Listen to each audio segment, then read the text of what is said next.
Me encanta la palabra restaurar. ¿Sabes qué significa restaurar? Volver a su estado original. Todos nosotros, cuando salimos de las manos de Dios, salimos perfectos. Pero un día el pecado nos quebró. Y cuando el pecado nos quebró, Cristo corrió para poder restaurarnos. Dios pudo haber tirado al basurero aquello que se quebró, porque eso es lo que los seres humanos hacemos. Cuando una cosa se quiebra, ya no te sirve más, pues tú dices, esto va para el tacho de basura. Mas Dios no hizo eso. Él prefirió con amor juntar los pedazos.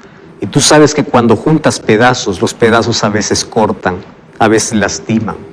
Pero Dios con mucho amor juntó los pedazos de todo aquello que el pecado arruinó, todo lo que el pecado quebró, todo lo que el pecado manchó. Y con su gracia y con su poder, Él comenzó a restaurar. Y Dios puede restaurar tu vida. Solamente encuentra una limitación. ¿Y sabes cuál es la limitación? La voluntad humana. Exactamente. Porque Dios nos creó seres inteligentes y libres. Tú eres inteligente. Y Dios por amor te dio libertad. Y en nuestra libertad, a veces preferimos continuar quebrados por el pecado y no ser restaurados por el poder de Dios. ¿Y sabes cuál es nuestro mayor error? Y es que comenzamos a perder tiempo dando vueltas y vueltas en la vida, intentando encontrar un poco de sentido, intentando curar nuestras propias heridas, intentando cambiar nuestra propia vida, intentando limpiar nuestra propia suciedad. Y al final, ¿cómo acabamos? Acabamos heridos. Acabamos hiriendo a las personas que más amamos. Y nuestra vida está llena de cicatrices. Si tú revisas tu vida, la vida está llena de cicatrices por decisiones equivocadas que se hacen cuando el ser humano está lejos de Dios. Y durante esta semana vamos a ver historias de personajes que no tienen que ver con historias de personajes que ocurrieron hace 2000 o 3000 años atrás. Tiene que ver con nuestra historia. Porque apenas los nombres cambiaron, pero las actitudes continúan. Personajes que fueron quebrados por la vida, quebrados por las circunstancias, quebrados por las tragedias o quebrados por sus propias decisiones equivocadas. Mas cómo me encanta saber que Dios nunca nos abandona. Cuando nos ve quebrado, no nos bota ahí al tacho de basura. Él se agacha, Él se aproxima, Él junta los pedazos y Él puede descender hasta el pozo más sucio de esta vida. Ahí su gracia puede alcanzarte, allí su poder puede transformarte. Y una de las cosas que jamás comprenderemos, ni siquiera yo puedo explicar, es el amor de Dios. Querido, el amor de Dios es inexplicable, es inmedible, es incomparable. No podemos comparar con algún elemento o amor humano, más podemos comprender un poco el amor humano. Aunque no entendamos el amor perfecto de Dios, podemos entender el amor imperfecto del ser humano. Y el amor imperfecto humano que más se aproxima, aun cuando sea imperfecto, más se aproxima al amor de Dios, es el amor de un padre o el amor de una madre. Hace algún tiempo yo fui a hacer una visita para una cárcel, para poder hacer una reflexión. Sacamos todos los permisos necesarios. Y ustedes saben que hay mucha seguridad que pasar hasta poder llegar al salón donde se le reúne a todas las personas. Yo llegué en un horario de visitas y allí junto conmigo estaban otras personas que yo no conocía. Y obviamente nosotros habíamos ido para poder hablar un poco de esperanza y de un Dios que puede libertar, aun cuando tú estés encerrado. Dios te puede dar la verdadera libertad en el corazón. Tú puedes estar con cadenas en las manos, pero puedes ser libre interiormente. La verdadera libertad no solo es física, la verdadera libertad es mental, es espiritual. Y como era un horario de visitas y habían varios pabellones allí, ahí todos estábamos esperando, cuando de pronto se abrió el primer pabellón. Yo no iba a ese pabellón, yo iba a otro. Y allí comenzó a llamar: ¿hay algún familiar de fulano de tal? y cada uno se presentaba.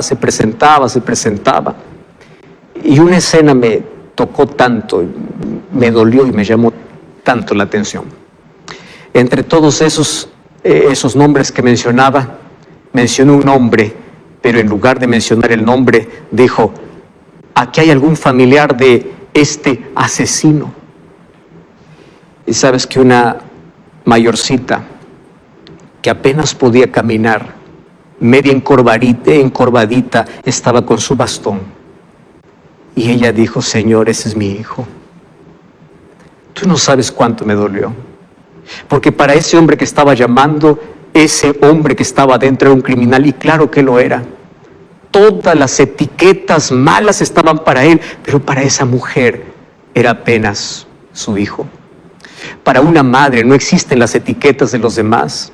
Para los demás tú puedes ser la oveja negra, tú puedes ser el malcriado, tú puedes ser el peor de todos, pero para ella siempre será su hijo. Ella no se avergüenza de llamarte hijo. Y lo mismo ocurre con nuestra historia. El diablo puede acusarte, la familia puede darte la espalda, los amigos pueden ir, todos te dan la espalda, y cuando todos te han dado la espalda, Dios extiende su mano y te dice: tú eres mi hijo, yo no te voy a abandonar porque tú eres mi hijo. Y en la Biblia yo encuentro varias historias, y yo quiero repasar contigo una historia de un hombre que aparentemente cruzó la línea, fue más allá, fue el más rebelde. Es considerado un monstruo, es considerado uno de los más crueles en la Biblia. Nadie creería que un día este hombre se iba a salvar. Esto era uno de los improbables para el cielo. Tú etiquetas a las personas, tú conoces a alguien que dices: todos se pueden salvar menos este. Pues hoy te voy a hablar de la historia de un hombre que todos pensaban que todos tendrían oportunidad de salvación menos él. Y comienza la historia bíblica, el libro de 2 Crónicas, capítulo 33. Y el versículo 1 dice: de 12 años era Manasés cuando comenzó a reinar, y 55 años reinó en Jerusalén. Y allí comienza con una expresión: pero hizo lo malo ante los ojos de Jehová, conforme a todas las abominaciones de las naciones que Jehová había echado delante de los hijos de Israel. Si tú lees un versículo antes, vas a encontrar quién es el padre de Manasés. ¿Y sabes quién era el papá de Manasés? Ezequías. Su padre era Ezequías. Y su madre probablemente fue la hija del profeta Isaías. Imagínate, Ezequías fue un hombre bueno. Manasés creció en un hogar bueno, tomando el ejemplo de los padres. Ezequías es considerado uno de los mejores reyes de Israel. ¿Cómo es posible que de uno de los mejores reyes pueda salir uno de los peores reyes de Israel? Y yo estoy pensando en este momento en el dolor de los padres, porque estoy hablando para una mamá que crió bien a su hijo, para un papá que ve cómo su hijo ya está hundido en droga, en miseria, en alcohol, y se lamenta, y tú comienzas a agarrarte la cabeza y dices: ¿dónde fallé? Querido, no fallaste. Tú hiciste todo lo posible, pero existe una expresión: libertad humana. La palabra de Dios dice que tu responsabilidad como padre es instruir. Instruye al niño, porque cuando tú instruyes, el Espíritu Santo comenzará a trabajar y Él le va a hacer recordar aquellas lecciones que aprendió en casa. ¿Y sabes cuándo es donde el ser humano recuerda? Cuando llegan las mayores crisis, cuando se siente hundido, cuando está quebrado. Es allí donde va a reflexionar en todo lo que aprendió. Allí en su cabeza va a dar vuelta la música que cantaba cuando hacías culto, las veces que iba al club de conquistadores, las veces que iba para la iglesia, las veces que participaba de cultos. Por eso tu parte es instruir, pero no te lamentes, no te culpes. Yo conozco tantas personas que siempre escriben: pastor, ore por mi hijo. No existe mayor dolor, yo creo, que para una madre, un padre cristiano, ver que su hijo se pierde. Y se culpan y dicen: yo fallé y yo fallé. ¿Sabes? Adán y Eva fueron buenos padres, pero de esos buenos padres salieron dos hijos, uno bueno y uno malo, un Caín y un Abel. Dios es el mejor padre. ¿Cuántos hijos malos hay? No te culpes por eso. ¿Sabes lo que tienes que hacer? Orar por ellos. suplica y el Espíritu Santo seguirá trabajando. Suplica. El Espíritu Santo va a trabajar aun cuando no puede quebrar su libertad, mas hará de todo para salvarlo. Y sabes, qué triste es poder tener para los padres hijos lejos de Dios. Yo estoy hablando ahora para un hijo. Tu mamá te envió este link para poder escuchar este mensaje. Tu padre está orando por ti. La iglesia está orando por ti. Tu madre sufre. Y de vez en cuando tú sientes nostalgia. ¿Sabes qué es eso? El Espíritu Santo trabajando. Sabes que tienes que volver, pero estás postergando. Y cada vez te vas hundiendo más y más. Y eso pasó con Manasés. Manasés acabó con el honor de la familia.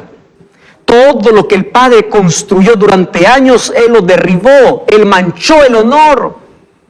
Y él se hundió a lo más profundo. Según de Crónicas 33, del versículo 2 al versículo 6, dice: hizo lo malo, lo más abominable, hizo lo peor. Sabes que el ser humano es perverso por naturaleza. ¿Me estás entendiendo, José? El ser humano es perverso. El ser humano es malo. Pero lejos de Dios, el ser humano puede cometer las mayores crueldades. Cuando tú das la espalda a Dios, vas a ver lo que eres capaz de hacer. Vas a hacer lo que jamás imaginaste en la vida. Porque el ser humano ya viene siendo pecador.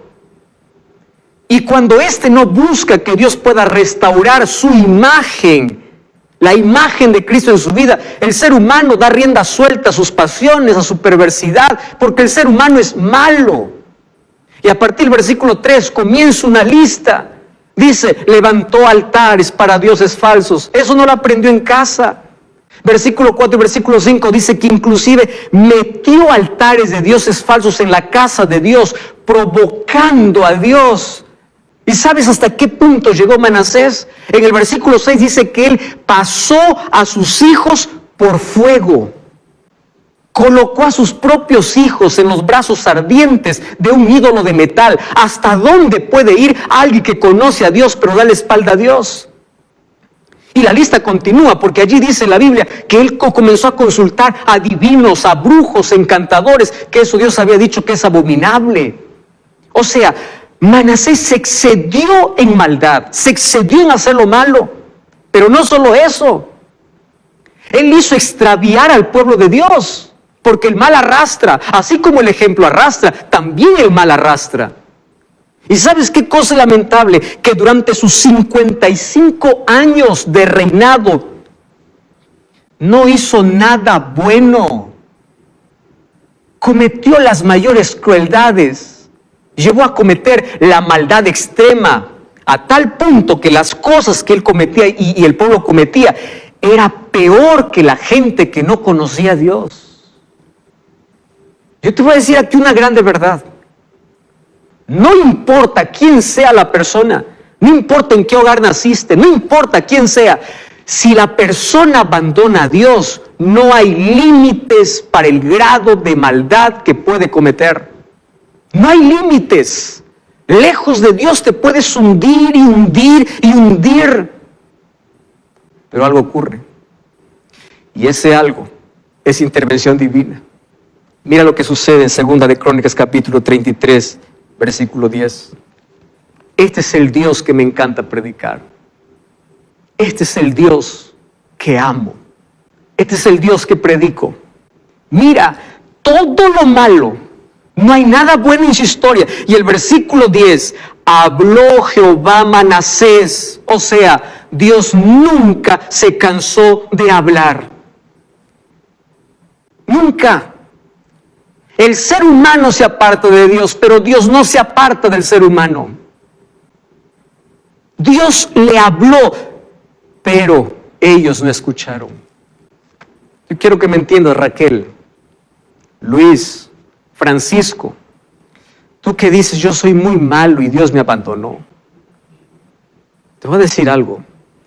Si Dios pudo amar y salvar a Manasés, entonces Dios puede amar y salvar a cualquier persona. ¿Me estás entendiendo? ¿Tú sientes que Dios te abandonó porque cometiste un pecado? ¿Porque cometiste un aborto? ¿Tú piensas que Dios te abandonó porque estás cargando una culpa? ¿Tú piensas que Dios te dejó? Revisa la historia de Manasés. Él nunca se cansó de hablar, nunca se cansó de amar, nunca desistió, aún del más cruel, del más perverso. Y tú puedes decir, pastor, eso puede suceder con todos menos conmigo. ¿Cómo sé que Dios no me abandonó? ¿Quieres pagarte una evidencia? No es casualidad que hoy estás escuchando este mensaje. ¿Ya viste cómo Dios está hablando? ¿Ya viste cómo Él llama tu atención? ¿Ya viste cómo alguien te invitó? Porque Él habla por todos los medios. Estoy hablando para ti que estás escuchando en la radio. Estás conduciendo tu automóvil. Tú estás haciendo Uber en este momento y estás escuchando el mensaje. Tú estás en un ómnibus, estás escuchando el mensaje. Tú estás pasando por la mayor crisis. Tú estás pasando por una tragedia. Tú acabas de cometer un pecado y te sientes sucio. Y sientes que Dios te abandonó. Dios no te abandonó porque Dios hoy te está hablando y te está diciendo, hijo, yo te quiero de vuelta. El problema es que el ser humano está sordo. El pecado nos hace sordos, que no queremos oír la voz de Dios. Y cuando la voz de Dios nos escucha, en los momentos de tranquilidad, en los momentos de prosperidad, en los momentos de salud, mira lo que Dios hace. Dios, por amor, va a permitir que circunstancias difíciles lleguen a nuestra vida. Escúchame aquí con atención lo que quiero decir. Puede que la salud que perdiste sea el grito de Dios para decirte, hijo, te amo.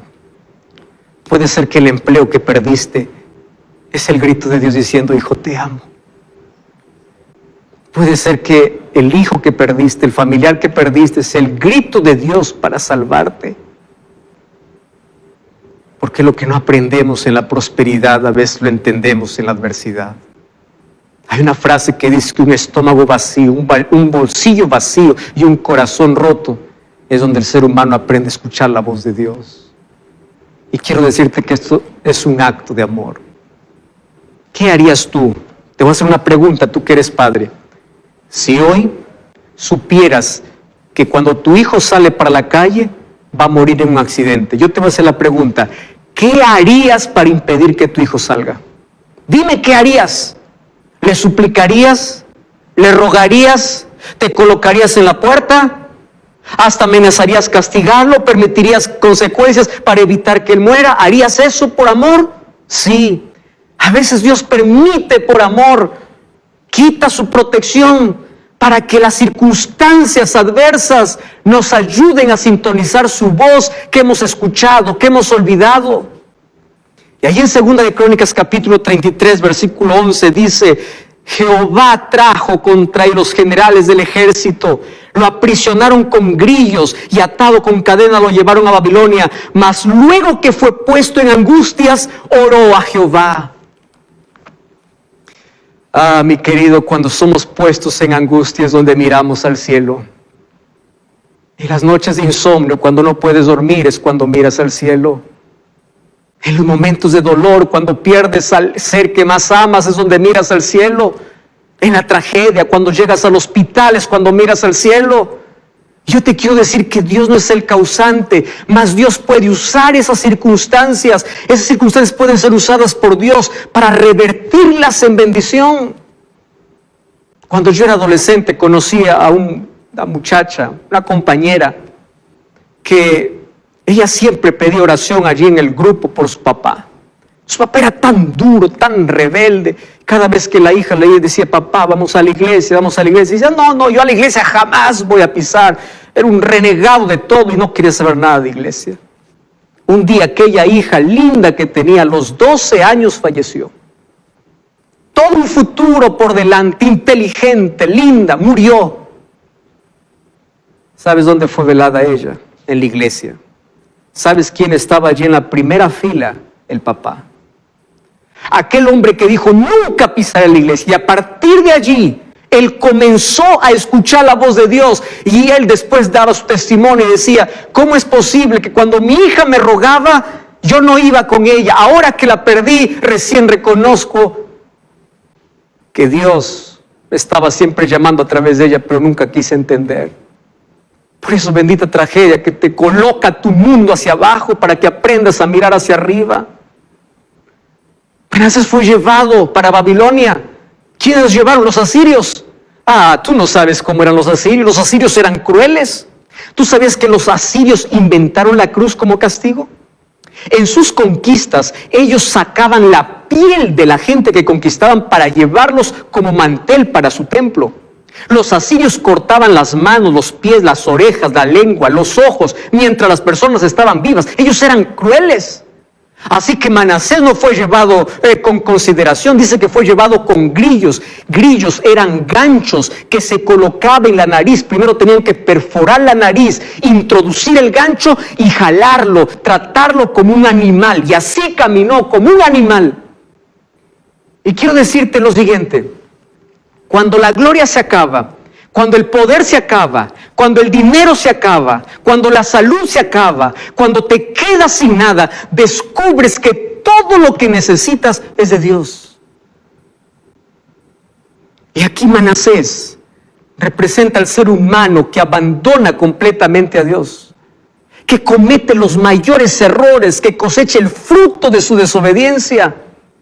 Y así como él fue llevado como esclavo para Babilonia, hoy también Satanás, para destruirte, primero tiene que apartarte de Dios.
Y cuando te aparta, te esclaviza, te amarra, te jala, te trata como un animal, te quita el honor, te quita la honra, te quita la salud, te quita la familia y comienza a destruirte lentamente. Mas gloria a Dios que no todo está perdido. ¿Sabes por qué? Juana, porque Dios no desiste. ¿Me estás entendiendo, Lucio? Dios no desiste. Él no se alegra con tu dolor. Él sufre contigo. Él llora al ver las consecuencias de tu rebeldía. Y Él está esperando solo una palabra de tus labios para libertarte, para restaurarte, para devolverte todo lo que el diablo te quitó. Porque para que el diablo pueda destruirte, primero tiene que separarte de Dios. Mas si aún te separa de Dios, Dios corre detrás de ti para rescatarte. Eso es lo que hace. Y en el versículo 12 dice que Él se volvió a Jehová su Dios, a ese Dios que abandonó, ese Dios que no quiso escuchar, ese Dios que ignoró. Ahora cuando pisó fondo, en medio de su angustia, Él se humilló. ¿Tú sabes cuál es el cáncer que destruye el alma? Se llama orgullo, se llama autosuficiencia, se llama independencia de Dios. Y cuando el ser humano se restaura, se vuelve humilde, se humilla, volvió al Dios de sus padres. Aquí está la promesa: instruye al niño en su camino. ¿Cuántas veces papá Ezequías y mamá Jepshivá habrán orado por su hijo Manasés? Y demoró 55 años, pero después de 55 años, cuando estaba hundido, él volvió. Y mira lo que dice el versículo 13. Versículo 13 dice: cuando él oró, Dios lo escuchó y Dios lo restauró. A mí me encantan estas dos frases. Dios escucha y Dios restaura. Yo quiero que me escuches algo. Dios oye tu clamor. No importa.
te has caído. Estoy hablando para el que me está escuchando por la radio en una cárcel. Tú piensas que porque cometiste tantos errores yo no te escucho. Estoy hablando para alguien que está en la calle y se siente sucio. Sientes que Dios no te escucha. Te sientes indigno. Tú sabes que Satanás coloca todos esos pensamientos para que tú no vayas a Dios. Porque Él sabe que si tú vuelves a Dios, tú vas a ser restaurado. Dios te va a devolver la dignidad que perdiste, la identidad que perdiste, la paz que perdiste, la esperanza que perdiste, la vida que perdiste. Porque yo conozco que Dios es el mejor artista. Él puede juntar la vida hecho pedazos. ¿Y sabes qué cosa puede hacer? Puede hacer la mayor obra de arte. Escúchame bien, Dios es el mejor artista, porque Él puede juntar tu vida hecho pedazos para hacer la mayor obra de arte. Dios puede sacar lo mejor de